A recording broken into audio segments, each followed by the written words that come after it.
Je me présente, moi je suis Namou Isso Jonas. Je suis l'oncle de l'enfant qui a été égorgé. Je suis le grand frère de son papa. Voilà. Donc le samedi 12 décembre, nous sommes quittés à Makori. Et je suis allé me chercher. Quand je suis arrivé à 19 h, j'ai dépassé la maman de l'enfant. Elle est partie payer œuf. Parce que l'enfant, il n'aime pas manger sauce. Il n'aime pas boire la sauce même. C'est œuf qu'il aimait. Donc chaque jour que Dieu fait, c'est œuf qu'il mange. Donc c'est ainsi que la maman est sortie, elle allait payer œuf. Et elle et moi, on s'est dépassé. Je suis rentré à la maison, il était déjà 19 h. J'étais assis, j'ai regardé le film de la une. Après le film de la une, je n'ai plus vu l'enfant. Et quand elle est rentrée, c'est là qu'elle a su, elle a dit, elle a demandé après l'enfant. Et qu'est-ce que j'ai fait? Sur le champ, je me suis levé. Il dit, mais l'enfant était là tout à l'heure. J'étais étonné et nous sommes sortis, nous tous. Nous sommes allés à la recherche de l'enfant. Quand nous sommes sortis de la cour, on a cherché l'enfant dans tout Koweït, presque dans tout Koweït. Et on partait vers Toit-Rouge, arrivé au carrefour, c'est-à-dire arrivé devant le supermarché de Koweït. C'est ainsi qu'on a croisé un groupe de jeunes qui tenaient un jeune en main. Ce dernier, il avait une boîte de tomates plus un sac. Il a tapé une boîte de tomates plus un sac. La boîte de tomates, il y avait du sang, le sang humain. Et donc, c'est ainsi qu'on a suivi le groupe par les rumeurs. Les gens disaient qu'il a égorgé l'enfant, la tête de l'enfant même se trouve dans le sac qu'il a. Donc, j'étais seul, j'étais avec ma soeur. Donc, je ne pouvais pas intervenir. Parce qu'à Abidjan, c'est bizarre. Tu allais intervenir, ils vont dire non, il est complice. Donc, je n'ai pas pu intervenir, mais j'ai suivi le groupe.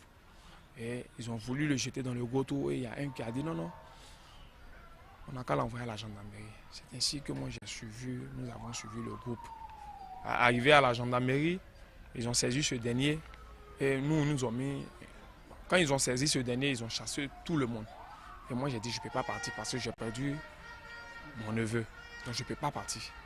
Et c'est ainsi que je suis allé. Ils m'ont dit si c'est comme ça. Quand il a fini de m'expliquer, ils m'ont dit bon, va au poste. Et je suis arrivé au poste.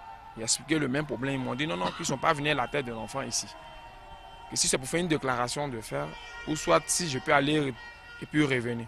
J'ai dit non, je ne peux pas faire une déclaration parce que je ne sais pas si c'est mon enfant. Mais je vais partir rechercher puis revenir. C'est ainsi que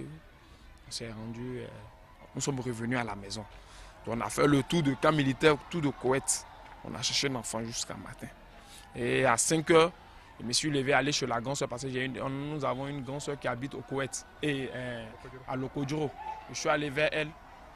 Ensemble, on allait chercher l'enfant. C'est arrivé là-bas à 6 h qu'ils m'ont appelé pour me dire qu'ils ont retrouvé le corps de l'enfant au marché, c'est-à-dire à 100 mètres de chez nous. Et je suis revenu. Quand je suis revenu, ils m'ont posé quelques questions, j'ai répondu et je suis allé à la gendarmerie. Arrivé à la gendarmerie, à l'entrée là, les gars m'ont dit justement c'est toi on attendait. Parce que ceux qui étaient des gardes, ils n'étaient pas encore descendus. Ils m'ont dit c'est toi on attendait. Le petit a avoué que c'est lui qui a égorgé l'enfant. Qu'est-ce que j'ai?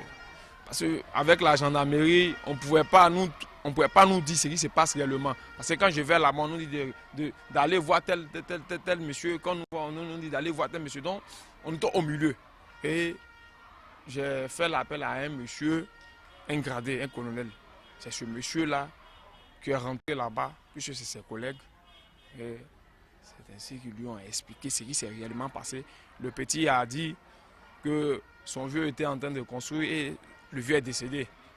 C'est lui qui devrait achever la maison de son papa. C'est ainsi qu'il allait voir ces marabouts là pour les expliquer son problème. Et les marabouts lui ont dit mais ça c'est un petit problème. Il faut nous envoyer le sang humain, on va faire un barrage pour toi. Et c'est ainsi avant de quitter les lieux, ils lui ont donné un médicament.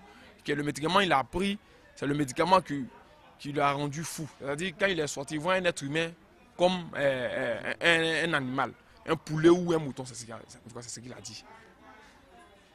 Donc je pense que c'est ça. Maintenant, arrivé à la morgue, on va à la morgue, on nous dit d'aller à la gendarmerie. On va à la gendarmerie, on dit de venir à la morgue, que les papiers que la gendarmerie a donnés est trop élevé, qu'ils ne peuvent pas s'en occuper. On a qu'à aller à la gendarmerie, on va à la gendarmerie. C'est-à-dire depuis le 12, depuis le 13 décembre jusqu'à aujourd'hui, l'enfant est présentement à la morgue. Et c'est hier qu'on s'est rendu. C'est hier on a fini les démarches. Et ils nous ont donné un papier. On a payé déjà 30 000 francs. Et maintenant, on nous donne un papier pour pouvoir prendre l'enfant. Le papier que nous ont donné, le papier, ils nous ont dit de payer 468 770. C'est ce qu'ils nous ont demandé à payer. Donc sincèrement, je n'étais pas content. J'étais pas content. Il dit non, non, mais on ne peut pas tuer moi, mon enfant. Et puis il vient me payer 400 000. Pourquoi? Donc, le vieux avec la vieille m'ont demandé pardon de ne pas trop de laisser, on va revenir. Et dire merci. Madame la ministre est venue. On ne sait pas. On voulait tout mettre dans la main de Dieu. Et puis demander, remercier Madame la ministre. Tout ce que je dois ajouter, c'est de remercier le gouvernement actuel, que le gouvernement a fait un grand pas pour nous aider pour pouvoir supporter la douleur. Parce que quand un homme est en deuil, nous les autres doivent aussi être en deuil. S'ils sont en joie, les autres doivent être en joie. C'est ce que dit la Bible. Mais ce qui est malheureux, c'est que l'enfant est la canne de vieillesse. On ne peut pas tuer ses enfants et puis nous allons rester comme ça. L'UNICEF fait quoi ici en Côte d'Ivoire? Ça coûte des enfants. Mais il faut que le gouvernement fasse face à ce genre de tuerie d'enfants. Ça fait 21 cas des enfants. Et il faut des rafles dans les quartiers. Il faut des rafles pour pouvoir calmer au moins un peu. Nous partons à l'église. On nous dit de ne pas tuer. Mais aujourd'hui, la Côte d'Ivoire est devenue une boucherie d'enfants. Et c'est des enfants de 5 à 11 ans qu'on tue par-ci par-là. Qu'on doit faire beaucoup d'attention, comme a dit Madame le ministre. Nous aussi, nous devons parler beaucoup à nos enfants. Et surtout les dames, les mamans, de surveiller beaucoup leurs enfants. Même un homme, même les grands, on doit faire beaucoup d'attention parce qu'on peut vous embarquer violemment dans un taxi et puis partir. Hein. Donc il faut que nous sachions marcher et qu'on doit voir quelle heure on doit rentrer comme au Bénin. C'est à partir de 18 h étrangers là, vous rentrez.